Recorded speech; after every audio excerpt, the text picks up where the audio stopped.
So last night, the Atlanta Hawks took it on the chin against the Utah Jazz, who, by the way, if you don't know, the Utah Jazz are the first team now in the NBA to get to 10 wins on the season. They're the second highest scoring team in the NBA. One of the things that did not help the Hawks last night was Trae Young's 10 for 28 shooting from the field. And if you start looking at some numbers for Trae Young, okay, now I guess let me preface all of that. Let me preface all of this because I know what the comments are going to say. Oh, it's okay. I got all that. Okay. I'm not concerned about Trae Young, but so far in these first 11 games, it's not what we're used to seeing. I'm expecting it to turn around. I think part of this is growth, learning to play with DeJounte Murray, having a different role, Nate figuring out the rotation. But right now, Trae Young is not off to a very good start shooting the basketball. Now, he's scoring plenty, right? 27.6 points per game. He's distributing it really well. 9.4 assists per game. So he's he's 0.3 assists and he's 0.8 points per game less than he was last year.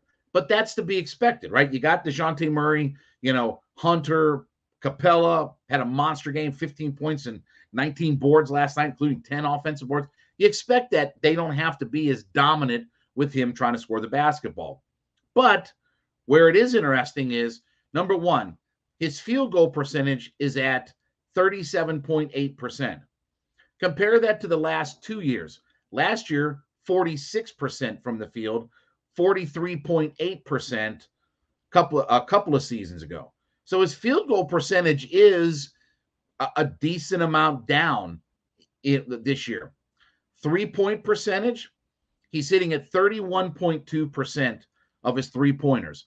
That's down from 38.2%. So you're about 20% less year over year. Even the year before, 34.3%.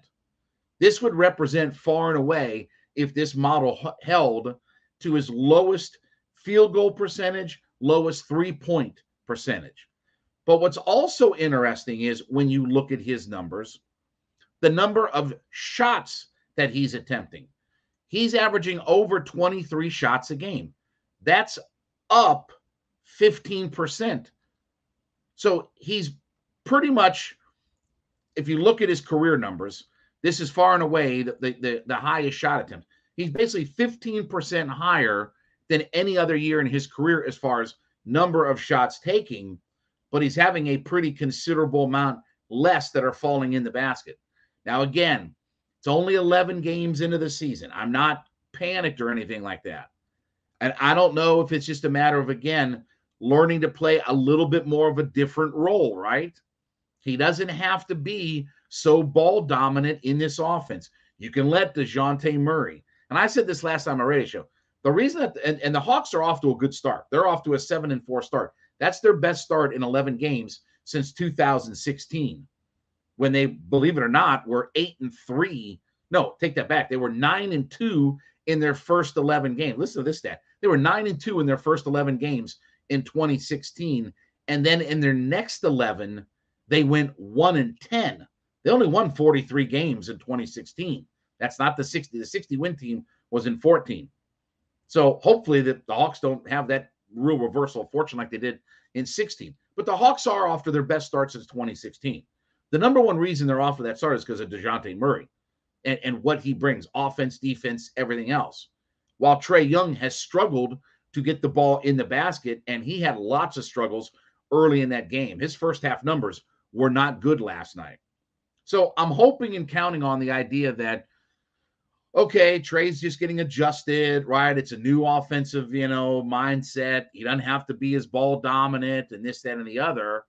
But it is interesting that Trae in this offense is shooting it more than he ever has in his career. He's still facilitating guys, which means that, they're probably getting more possessions. I haven't looked all that up for their team stats, but if he's shooting it more and he's still distributing it the same, they're probably getting more offensive possessions per game.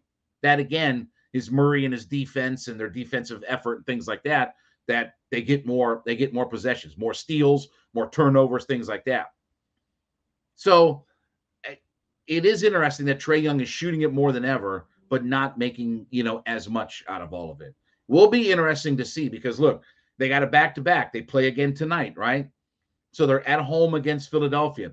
And if you look at their schedule coming up, their schedule's not very easy.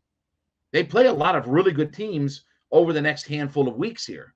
So the competition level, remember in the early part of the season, it's been Houston, Detroit, Charlotte, Orlando, a lot of vagabond organizations and teams that are out there. So you're not playing the cream of the crop. Yeah, you got a couple games against Milwaukee that's mixed in there, but by and large, the competition level hasn't been all that great. And Utah is a really good team. Again, they're the first team to get to 10 wins in the NBA. But it is going to be something to monitor. Let's see if Trae Young can get this thing turned around because his three-point shooting has not been good this year. Sometimes his shot selection has been, I'm not as big a fan of those 40-footers that he hooks up, right? I know he can hit it. He gets the crowd excited. But, there's been some possessions this year when you've watched and he's hucked it up that you're like, that wasn't a very good possession. That wasn't a very good shot. That wasn't a very good shot selection. So, look, I have no problem if you tell me that Trae Young's points per game number regresses a little bit because that should happen, right?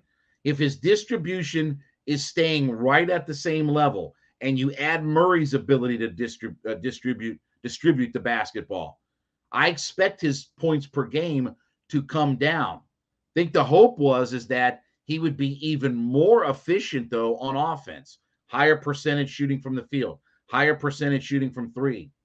Let him work on getting to the basket more, increase his free throws.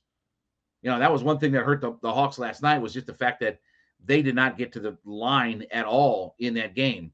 Good news is that he is attempting more free throws than he did last year. Still not quite one of his career high numbers, 8.3 free throw attempts, but he is at a higher percentage of free throws. So as he is getting to the line a little bit more than last year, and if that percentage increases, then that's going to add more points per possession for the Atlanta Hawks.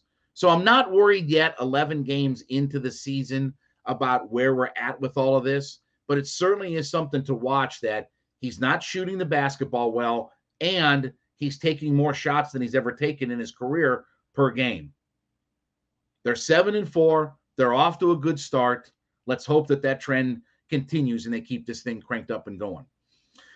All right, I want to remind you, you make Locked On Sports Atlanta hitting hard with Jon Chuckery your first listen every day. Make Locked On Sports Today, their podcast, your second listen every day. The biggest stories of the day, plus instant reactions, big game recaps, the take of the day. That's available for free on Odyssey, YouTube, or wherever you get your podcast from. And want to remind you as well, our friends over at Built Bar. Yes, our folks are back. Listen, everybody's looking for low sugar, low carb, high protein snacks, right? But you want something that tastes good as well. I got the solution for you. Head to Built.com today. Check out their wide menu of products that they have available. We talked before about the protein-infused marshmallow puffs. You got to check those things out. If you're looking for something that's got a little different taste and texture to it, something a little bit different than just your standard kind of regular protein bar, try the marshmallow puffs. They got a very interesting taste to them. They're always coming out with new flavors. So if you head to their website, Built.com, you can check out whatever the newest flavors are. They got all the standards, berry, coconut, cookies and cream. I got a whole assortment of those flavors here that every so often I just need to grab one and hit it and go. I love the berry, by the way. And I do like the cookies and cream is pretty good too, but I really like the mixed berry one that they have. So here's what I want you to do. Head to Built.com today. Put your order together at Built.com. When you get to checkout, hit the promo code LOCKEDON15. Put that promo code in at checkout. LOCKEDON15. LOCKEDON, the number 1, the number 5. Put that in the checkout. You get 15% off your order simply by using the promo code LOCKEDON15. Head to Built.com today. Check out their wide menu of products. Get that first order put together. Save yourself some money, 15%, by using the promo code LOCKEDON15 over at Built.com.